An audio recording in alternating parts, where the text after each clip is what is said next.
अनुकूलता प्रतिकूलता ये एक अलग से टॉपिक बनाओ और इसमें एक सारणी बना लेते हैं।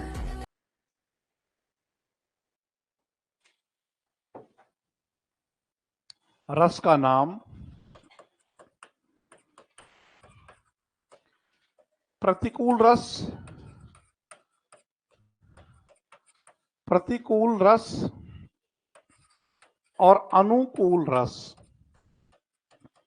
ऐसे करके हम लोगों ने एक सारणी बनाई और कुछ कुछ विशेष रसों के बारे में ध्यान में रखा, जिसमें सबसे पहले श्रृंगार की बात करो आप। श्रृंगार रस, तो देखो श्रृंगार रस का प्रतिकूल रस कौन कौन सा हो सकता है?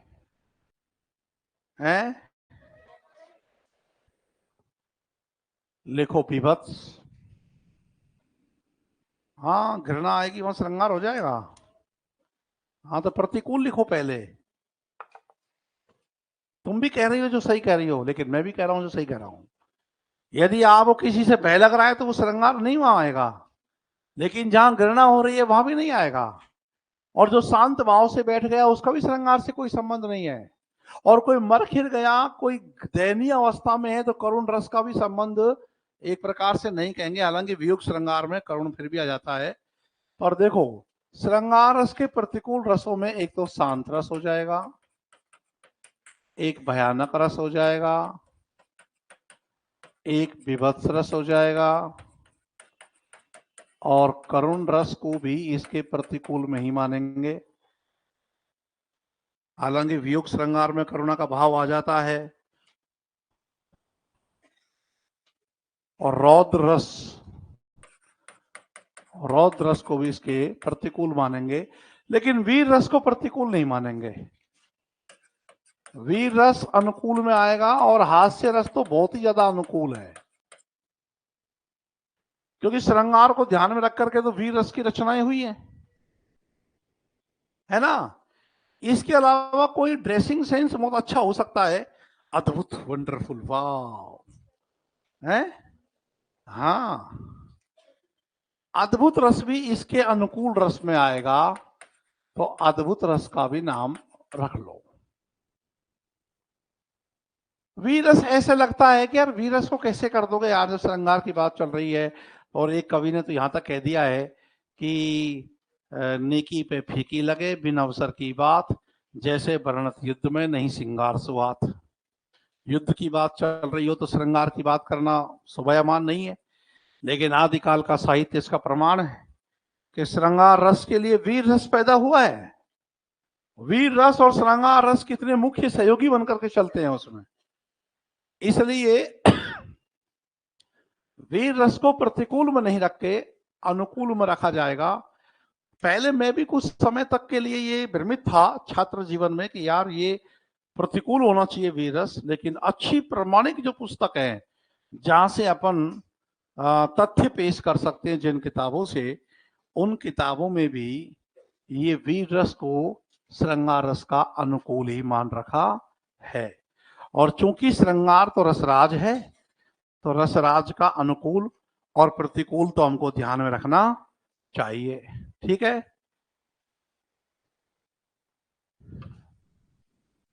ना।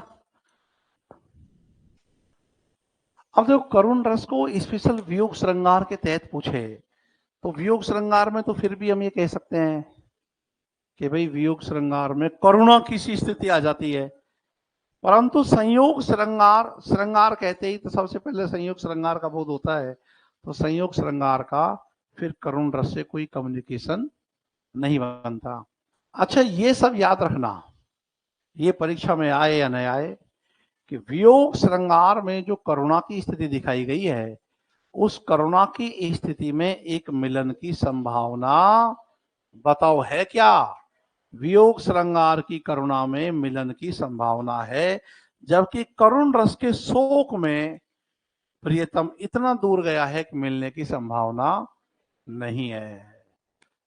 वो वियोग श्रृंगार की करुणा को और करुण रस को अलग कर देता है।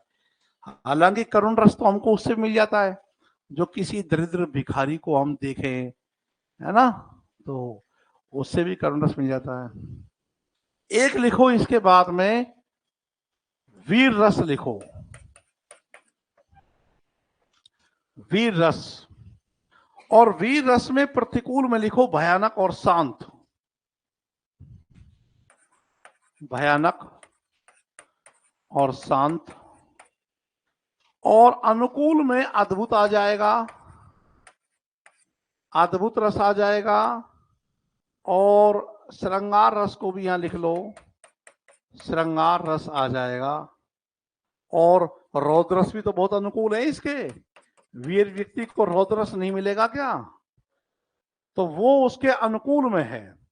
बल्कि ध्यान रखना कि वीर रस के सर्वाधिक अनुकूल यदि कोई रस है तो रौद्र रस है ना। और श्रृंगार रस के कोई सर्वाधिक अनुकूल है तो हास्य रस है। तो ये पन्ना हटा दूं, लिख लो कुछ छूट रहा हो तो। और यहां से सवाल देखने को बहुत कम मिलता है, लेकिन फिर भी आप देखोगे तो आपके आरपीएससी में कोई कभी कभार ऐसे सवाल भी उठा रखे हैं। अरे रस के बारे में गलत बताने में क्या है, एक लाइन लिख देंगे रस के बारे में कौन सा कथन सही नहीं है, और दे देंगे कि वीर रस का प्रतिकूल रस है रौद्र रस, गलत हो गया। तो फिर से मैं सारणी बनाता हूं, यहां लिख देता हूं रस का नाम, यहां लिख देता हूं प्रतिकूल रस। प्रतिकूल होता है विरोधी, दूसरी पार्टी का, और अनुकूल होता है जो उसके अनुरूप है ना।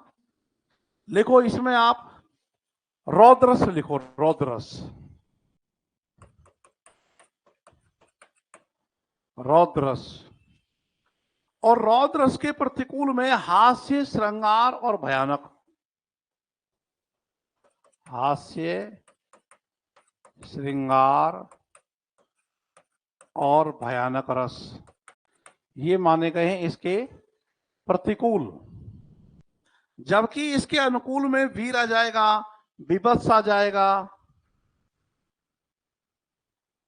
वीर आ जाएगा, विभत्स आ जाएगा, अद्भुत रस आ जाएगा, रौद्र आएगा तो खून की नदियां भी तो बहेंगी, ये ध्यान रखो।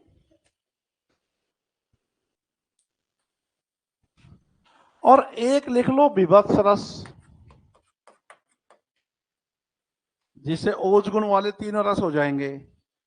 विभत्स में तो श्रृंगार तो इसका खासम खास प्रतिकूल है, श्रृंगार।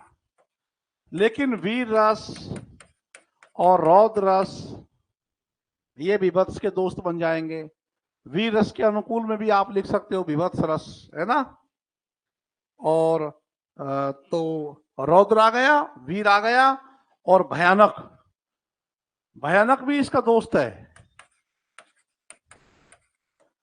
भयानक रस। अब भाई दबे से पूछ ले भाई वीर रस का कौन सा रस है जो अनुकूल रस नहीं है, और वीर रौद्र भयानक दे दे, एक श्रृंगार दे दे, तो श्रृंगार तो प्रतिकूल में जा रहा है ना, एक इसको ध्यान रख लो।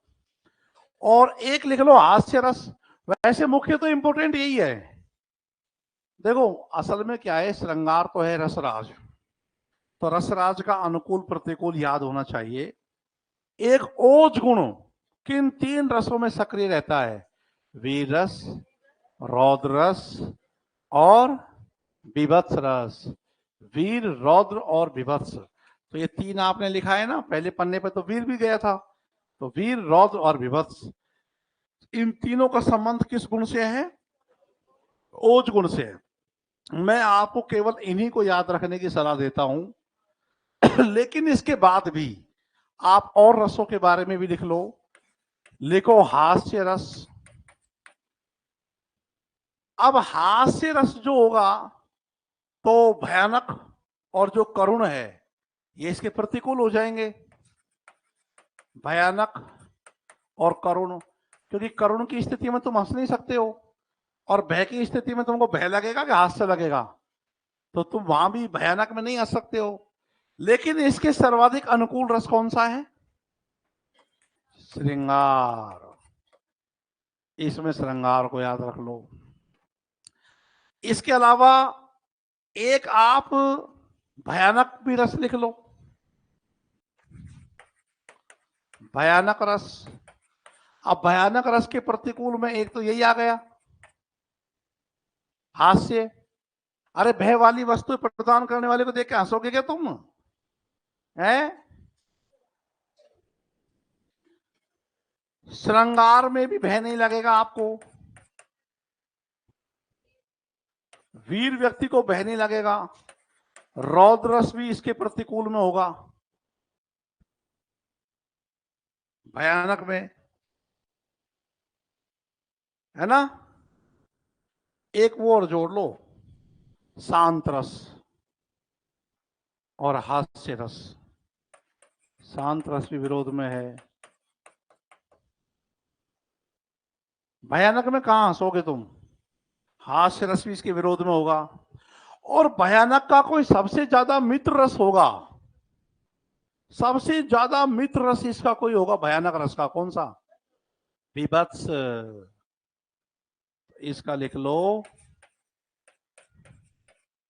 इसका सर्वाधिक अनुकूल रस है विभत्स। तुमने देखा नहीं वो कितना भयानक था, तो विभत्स भी लग रहा था।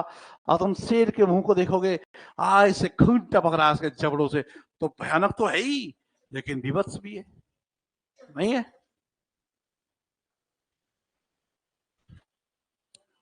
हास्य रस में अद्भुत रस, हाँ बिल्कुल, हम कह सकते हैं कि हास्य रस में मतलब कोई आपने अद्भुत चीज देख ली, तो अद्भुत रस को तुम कॉमन सेंस लगाओ। ये तो भावी तो है कि क्या हास्य रस का और अद्भुत रस, इन दोनों में दोस्ती माने या कि इनको प्रतिकूल माने, या अनुकूल माने या प्रतिकूल माने?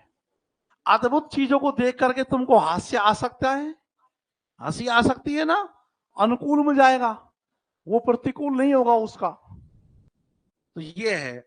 और क्या लिखोगे? एक शांत रस लिख लो, शांत रस।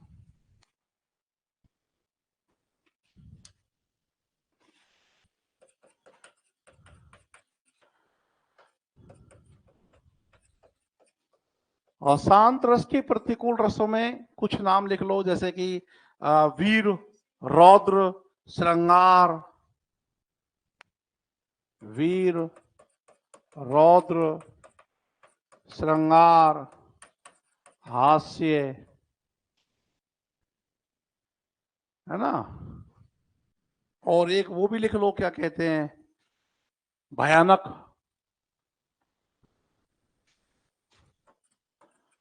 भयानक रस।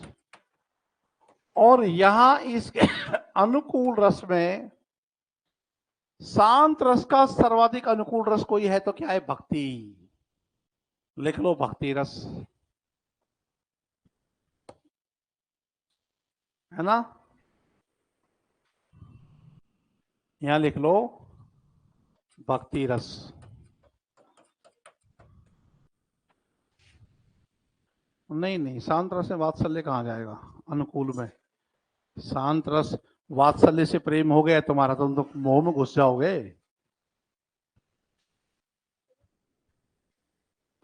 इनको याद रख लो, इतना सा याद रख लो, विशेषकर श्रृंगार, वीर, रौद्र, विभत्स, क्योंकि मुख्य रस तो यही माने है ना। याद आ रहा है आपको? मैं इन चार का नाम कर रहा हूं। आचार्य भरतमुनि ने चार मुख्य रस माने हैं, श्रृंगार, वीर, रौद्र, विभत्स, और इनसे चार गौण रस निकले हुए बतलाए हैं। वीर से निकला है अद्भुत, श्रृंगार से निकला हास्य, भयानक से निकला विभत्स। पक्का? भयानक से क्या निकला?